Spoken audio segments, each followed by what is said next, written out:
इस वक्त एक बड़ी जानकारी आ रही है। यूक्रेन के सोनियांस्क में बमबारी की हमले में रूसी सेना का बेस नष्ट होने की भी खबर है। GBU-39 बम से यूक्रेन का यह प्रहार हुआ है।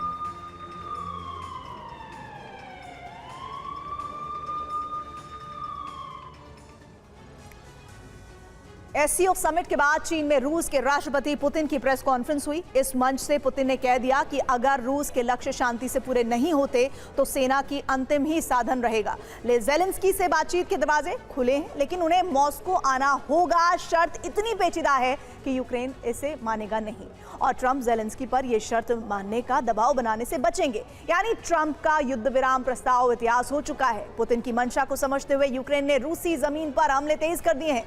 खासकर ऊर्जा ठिकानों को निशाना बनाया गया है। ये इस बात का संदेश है, संकेत है कि रूस के हमले और तेज होने वाले हैं।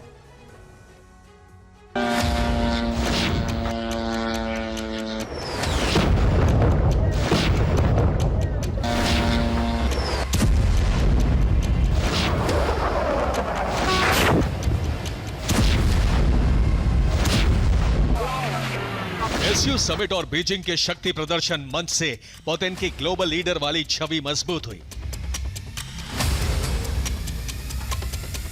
चीन दौरे के अंतिम दिन उन्होंने यूक्रेन के साथ छिड़े युद्ध पर अपनी राय भी दुनिया के सामने रखी। जिस वक्त रूस के राष्ट्रपति बीजिंग में प्रेस कॉन्फ्रेंस करके युद्ध और युद्ध विराम के बारे में दुनिया के सामने अपने विचार रख रहे थे, उसी वक्त यूक्रेन रूस के ऊर्जा ठिकानों, सामरिक ठिकानों और फ्रंट लाइन पर ड्रोन और रॉकेट हमले कर रहा था।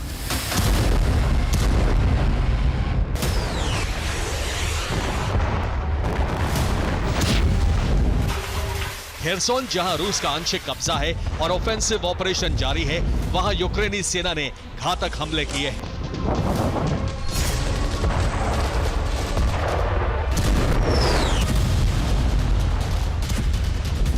खेरसोन में नीपर नदी पार करने की कोशिश कर रहे रूसी सैनिकों पर यूक्रेन ने ड्रोन हमले किए। यूक्रेन के ड्रोन हमले में रूसी फौज की नाव ध्वस्त हो गई और 7 सैनिकों की मौत हो गई। फ्रंट लाइन पर ब्रैडली सैन्य वाहन से हमले करके यूक्रेन ने रूस की एक चौकी नष्ट कर दी।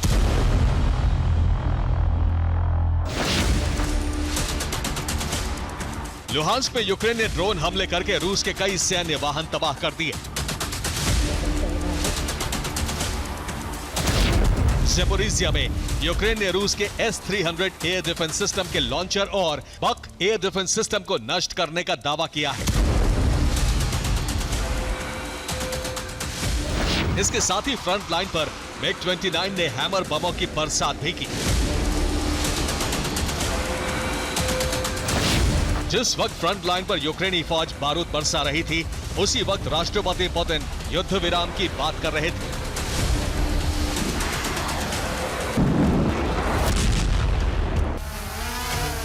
हालांकि पुतिन के इस प्रस्ताव को यूक्रेन के विदेश मंत्रालय ने खारिज कर दिया है। पुतिन ने यह भी कहा कि युद्ध के लिए जिम्मेदार यूरोप है।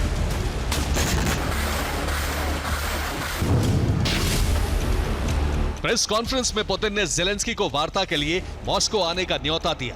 यूक्रेन युद्ध के लिए यूरोप को जिम्मेदार बताया। यह भी कहा कि युद्ध जमीन के लिए नहीं बल्कि रूसी भाषी जनता के हितों के लिए छिड़ा है।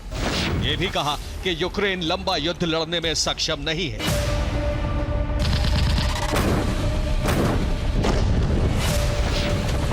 लेकिन पुतिन की प्रेस कॉन्फ्रेंस खत्म होने के बाद ज़ेलेंस्की ने अपना शक्ति प्रदर्शन शुरू कर दिया। यूक्रेनी सेना ने 3 सितंबर की रात रूस के कई अहम सामरिक ठिकानों और नागरिक संसाधनों पर हमले किए।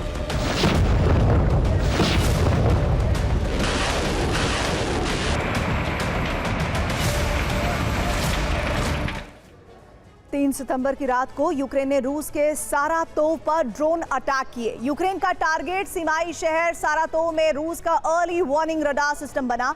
इसके ध्वस्त होने से रूस को ड्रोन और मिसाइल ट्रेस करने में समस्या होगी। साथ ही यूक्रेनी फ्रंटलाइन पर कई इलाकों से कम्युनिकेशन भी टूट गया है। और इसके साथ ही यूक्रेन ने रोस्तोव में 3 बिजली घरों पर भी ड्रोन हमले किए हैं। यूक्रेन के हमलों से रोस्तोव में बड़े इलाके की बिजली आपूर्ति ठप हो गई है। इससे 32 30,000 घरों की बिजली सप्लाई कट गई है। शहर के सेंट्रलाइज हीटिंग सिस्टम बंद हो गए हैं और इसके साथ ही घरों में गर्म पानी की सप्लाई बंद हो गई है।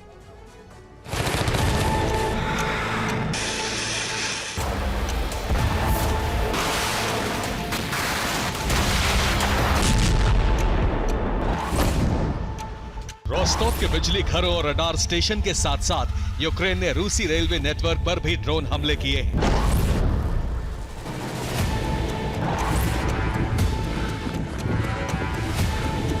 यूक्रेन ने रोस्टोव के कोतेनिकोवा रेलवे स्टेशन पर ड्रोन हमले किए।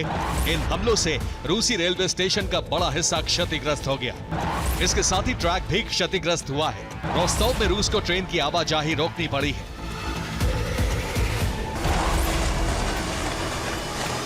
यूक्रेन ने फ्रंट लाइन से लेकर रूस के सीमाई शहरों तक बड़े हमले किए हैं। पुतिन के युद्ध विराम प्रस्ताव को खारिज करने के साथ ही यूक्रेन ने अपना रुख भी साफ कर दिया है।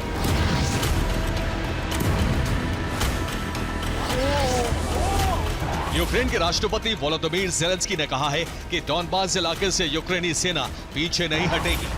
डोनेस्क और लुहांस्क में रूसी सेना पर हमले होते रहेंगे। रूस के आगे झुककर यूक्रेन अपनी संप्रभुता से समझौता नहीं करेगा। यूक्रेन की जमीन पुतिन को उपहार में नहीं दी जा सकती।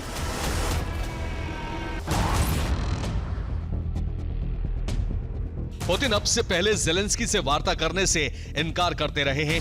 उनका कहना है कि कानूनी तौर पर ज़ेलेंस्की यूक्रेन के राष्ट्रपति नहीं है। अब पहली बार सार्वजनिक तौर पर बात करने को तैयार हुए तो मॉस्को आने की शर्त रख दी।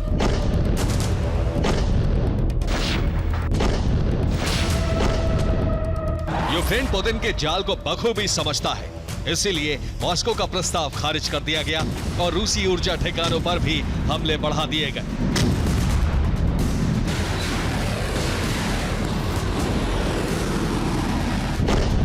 तेल और गैस से होने वाली रूसी आमदनी 30 महीने के सबसे निचले स्तर पर है।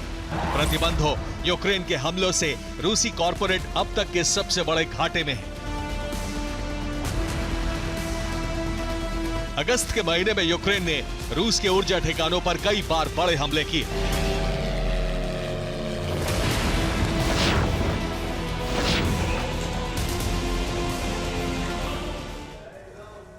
रूसी मीडिया की रिपोर्ट्स के मुताबिक इस साल अगस्त का महीना गैस पेट्रोलियम ठिकानों के लिए संकट भरा रहा है। यूक्रेन ने रियाजान ऑयल रिफाइनरी पर ड्रोन हमले किए और इसके बाद सोची फ्यूल डिपो को निशाना बनाया गया, जिससे फ्रंट लाइन पर तेल सप्लाई होती है। रूसी सेना की बढ़त रोकने के लिए एरतान फ्यूल डिपो पर भी हमले किए गए।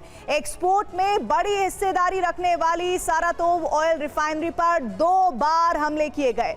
यूरोप के 9 देशों में कच्चा तेल भेजने वाले दुजबा ऑयल पंपिंग स्टेशन पर 2 बार अटैक किए गए।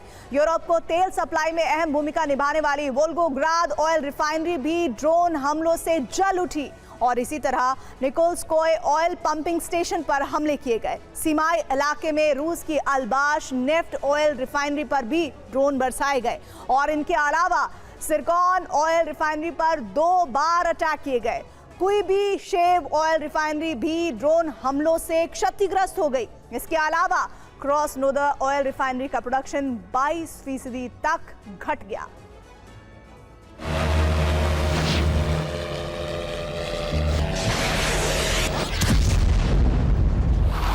यूक्रेन रूसी अर्थव्यवस्था की रफ्तार को और कम करने के इरादे से ये हमले कर रहा है।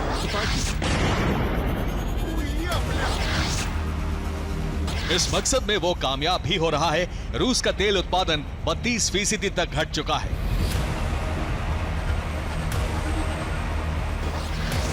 रूस के पास इस वक्त आमदनी का सबसे बड़ा जरिया पेट्रोलियम है। अगर यूक्रेन इसी तरह हमले करता रहा तो रूस के लिए जंग मुश्किल होगी। ऐसे हालात में पुतिन अपने ब्रह्मास्त्र का इस्तेमाल करने के लिए मजबूर हो सकते हैं। Bureau report, TV9 Bharatvarsh.